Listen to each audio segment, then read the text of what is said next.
In this tutorial, I'm going to show you how you can disable read receipts in Facebook Messenger. So if you don't want people to determine whether you have read their messages or not, the only thing you need to do is to go ahead and disable read receipts in Facebook Messenger. So if you found this video helpful, I'll kindly request that you hit the like button and subscribe to this channel to support me. So let's get into it. Now, the first thing you need to do is to go to Facebook Messenger, and I'll tap on mine here. And then under this, tap on menu icon below here. Now under this, tap on settings to advance.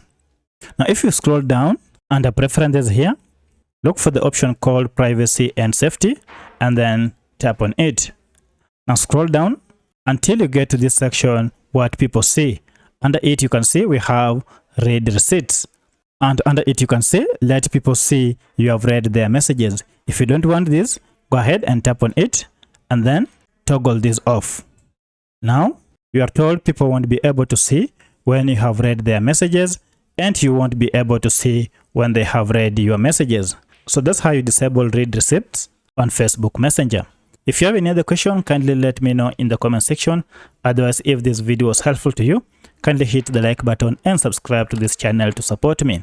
Thanks for watching, and let's meet in the next video.